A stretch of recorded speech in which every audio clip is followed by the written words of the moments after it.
صحیح بخاری حدیث نمبر 3۔ حضرت صلی اللہ علیہ وآلہ وسلم پر وحی کا ابتدائی دور اچھے سچے پاکیزہ خوابوں سے شروع ہوا۔ آپ خواب میں جو کچھ دیکھتے وہ صبح کی روشنی کی طرح صحیح اور سچا ثابت ہوتا۔ پھر من جانب قدرت آپ تنہائی پسند ہو گئے اور آپ نے غار حرا میں خلوت نشینی اختیار فرمائی اور کئی دن اور رات وہاں مسلسل عبادت اور یاد الہی و ذکر میں مشغول رہنے لگے۔ جب تک گھر آنے کو دل نہ چاہتا توشہ ہمراہ لیے ہوئے وہاں رہتے۔ توشہ ختم ہونے پر ہی اہلیہ محترمہ حضرت خدیجہ رضی اللہ تعالی عنہا کے پاس تشریف لاتے اور کچھ توشہ ہمراہ لے کر پھر وہاں جا کر خلوت گزین ہو جاتے۔ یہی طریقہ جاری رہا یہاں تک کہ آپ پر حق منکشف ہو گیا اور آپ غار حرا ہی میں قیام پذیر تھے کہ اچانک حضرت جبرائیل علیہ السلام آپ کے پاس حاضر ہوئے اور کہنے لگے کہ اے محمد پڑھو۔ آپ فرماتے ہیں کہ میں نے کہا کہ میں پڑھنا نہیں جانتا۔ آپ صلی اللہ علیہ وسلم فرماتے ہیں کہ فرشتے نے مجھے پکڑ کر اتنے زور سے بھینچا کہ میری طاقت جواب دے گئی۔ پھر مجھے چھوڑ کر کہا پڑھو۔ میں نے پھر وہی جواب دیا کہ میں پڑھا ہوا نہیں ہوں۔ اس فرشتے نے مجھ کو نہایت ہی زور سے بھینچا کہ مجھ کو سخت تکلیف محسوس ہوئی۔ پھر اس نے کہا کہ پڑھ۔ میں نے کہا میں پڑھا ہوا نہیں ہوں۔ فرشتے نے تیسری بار مجھ کو پکڑا اور تیسری مرتبہ پھر مجھ کو بھینچا۔ پھر مجھے چھوڑ دیا اور کہنے لگا کہ پڑھو اپنے رب کے نام کی مدد سے جس نے پیدا کیا اور انسان کو خون کی پھٹکی سے بنایا۔ پڑھو اور آپ کا رب بہت ہی مہربانیاں کرنے والا ہے۔ بس یہی آیتیں آپ حضرت جبرائیل علیہ السلام سے سن کر اس حال میں غار حرا سے واپس ہوئے کہ آپ کا دل اس انوکھے واقعے سے کانپ رہا تھا۔ آپ حضرت خدیجہ کے ہاں تشریف لائے اور فرمایا کہ مجھے کمبل اوڑھا دو، مجھے کمبل اوڑھا دو۔ لوگوں نے آپ کو کمبل اوڑھا دیا۔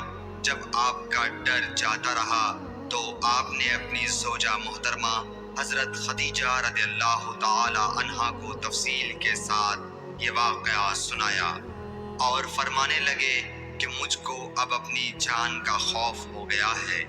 آپ کی اہلیہ محترمہ حضرت خدیجہ رضی اللہ تعالی عنہا نے آپ کی ڈھارس بندھائی اور کہا کہ آپ کا خیال صحیح نہیں ہے۔ اللہ کی قسم آپ کو اللہ کبھی رسوا نہیں کرے گا۔ آپ تو اخلاق فاضلہ کے مالک ہیں۔